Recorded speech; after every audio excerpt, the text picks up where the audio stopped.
Au nom du Père, du Fils et du Saint-Esprit, un seul Dieu, Amen. Chers frères et sœurs, je souhaite vous parler aujourd'hui d'une des fêtes de notre Seigneur Jésus, qui est la fête de la circoncision du Christ. En fait, il y a au moins 4 symboles du baptême dans l'Ancien Testament, parce que la circoncision est un des symboles du baptême du Christ.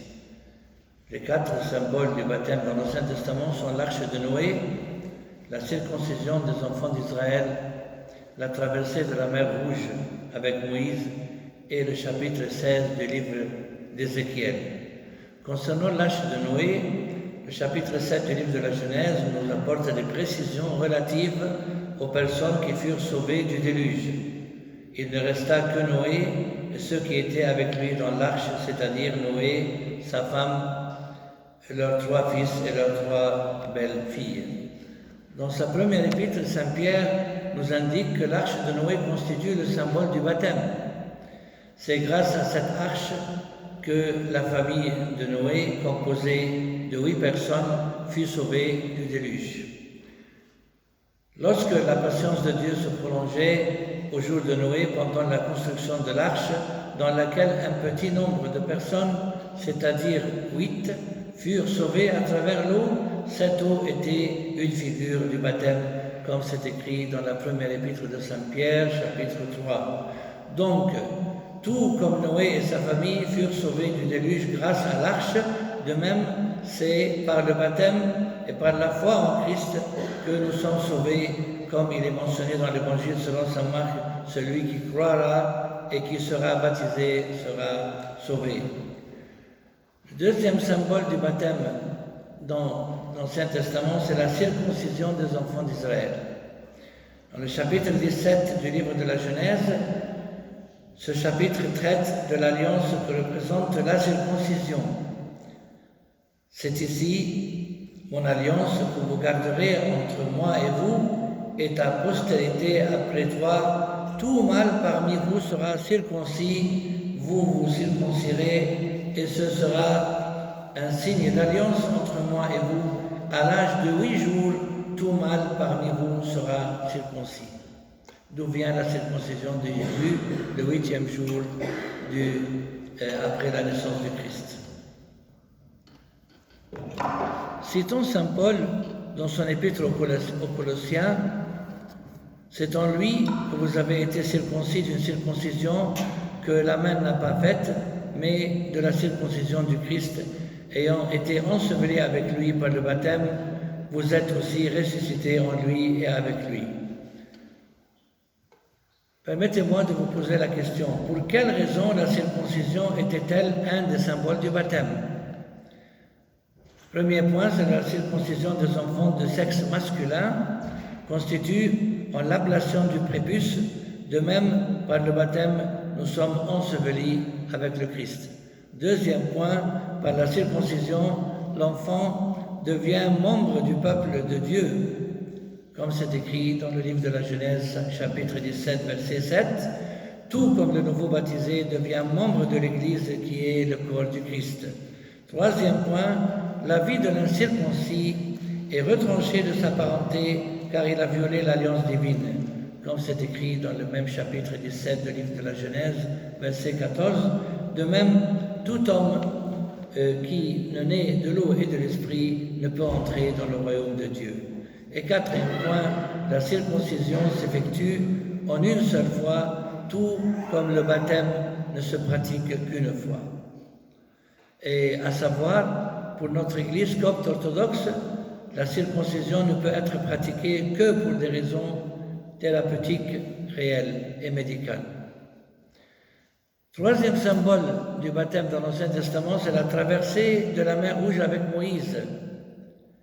Dans sa première épître aux Corinthiens, saint Paul aborde ce grand symbole du baptême en disant « Frères, je ne veux pas que vous ignoriez que nos pères ont tous été sous la nuée, qu'ils ont tous passé au travers de la mer, qu'ils ont tous été baptisés en Moïse dans la nuée et dans la mer. » Comme c'est écrit dans la première épître de saint Paul aux Corinthiens, chapitre 10.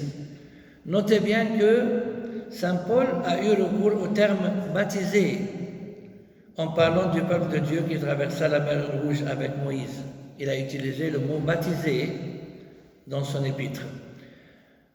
Deuxième point, la nuée représente le Saint-Esprit et tout comme le peuple de Dieu a été sauvé de l'esclavage de Pharaon par la nuée et par l'eau, ainsi nous sommes sauvés de l'esclavage du diable par l'eau et par l'Esprit Saint dans le baptême, comme l'a indiqué le Christ lui-même à Nicodème, en vérité, je te le dis, si un homme ne naît d'eau et d'esprit, il ne peut pas entrer dans le royaume de Dieu. Troisième point, c'est que l'eau est le moyen que Dieu a utilisé dans l'histoire de l'arche de Noé et dans la traversée de la mer Rouge. Comme Noé, ça c'est le quatrième point, comme Noé et Moïse représentaient le sacerdoce patriarcal à travers lequel Dieu a œuvré pour sauver les enfants de Dieu, ainsi Dieu œuvre dans le baptême par l'intermédiaire de ses prêtres. Quatrième symbole du baptême dans l'Ancien Testament, c'est le chapitre 16 du livre d'Ézéchiel qui mentionne l'âme de la pécheresse ou l'âme pécheresse. Dieu a dit, je passais près de toi, il adresse la parole à l'âme pécheresse en général, qui représente chacun d'entre nous. Je passais près de toi, je te regardais, et voici ton temps était là, le temps des amours. J'étendis sur toi le pan de ma robe, je couvris ta nudité, je te jurai fidélité, je fis alliance avec toi, dit le Seigneur l'Éternel, et tu fus à moi. Je te lavai dans l'eau, je fis disparaître le sang qui était sur toi, et je t'oignis avec de l'huile, comme c'est écrit dans le livre d'Ézéchiel, chapitre 16. Remarquons que Dieu fit alliance avec cette âme pécheresse par l'eau, symbole du baptême, et par l'huile, symbole du Saint-Esprit, du Saint-Crème que nous recevions dans le Myron. Cette alliance, tu fus à moi, représente le fait que les nouveaux baptisés deviennent membres de l'Église qui est le corps du Christ. Chers frères et sœurs, rappelez-vous bien que la circoncision a eu lieu, comme Dieu l'a voulu, dans l'Ancien Testament, le 8e jour. Donc, pour faire un petit résumé, la circoncision représente le baptême. Et le 8e jour, pourquoi Dieu a choisi le 8e jour? Parce que le chiffre 8 représente la nouvelle vie, représente l'éternité, représente la résurrection. Pour quelle raison? Vous vous rappelez bien que dans nos prières, nous disons toujours dans la 6e heure de l'Agbeya et aussi le jour du Vendredi Saint, que Jésus fut crucifié le 6e jour et à la 6e heure. Alors si le vendredi c'est le 6e jour, le samedi c'est le 7e jour. Donc le dimanche c'est le 8e jour concernant la semaine précédente. Et comme nous avons entendu toujours dans l'évangile que nous écoutons toujours selon la liturgie de Pascal, de Pâques, que le premier jour de la semaine, Jésus apparut à Marie de Magdala. Donc le dimanche, il est considéré le premier jour de la semaine ou il est le 8e jour qui concerne la semaine précédente.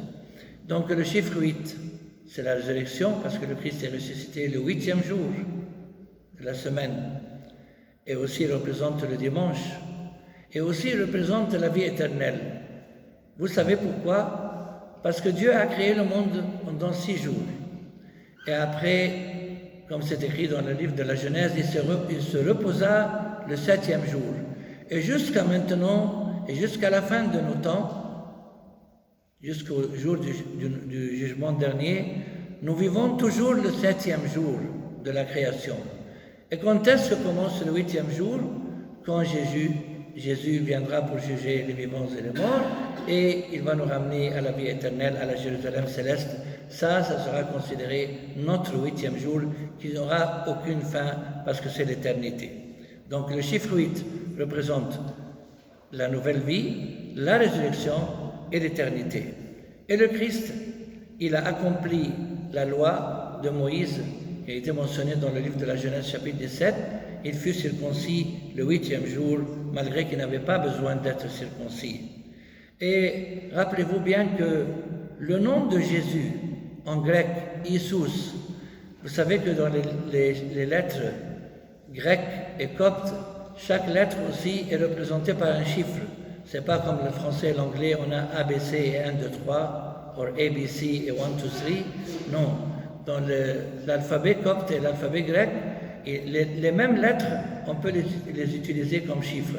Alors, si chaque lettre de l'alphabet copte ou grec représente un certain chiffre dans les nombres. Donc, si on prend le nom Isus, le nom de Jésus en grec, et si on fait un calcul, le nombre de chaque chiffre du nom de Jésus, Isus, il nous donne le total de 888. Et ça, c'est pas par hasard. Alors, si le chiffre 8 représente la nouvelle vie, la résurrection et l'éternité, alors si le nom de Jésus, il est représenté par 888, ça veut dire 3 fois 8, ça veut dire c'est le seul chiffre qui pourra finalement écraser le diable et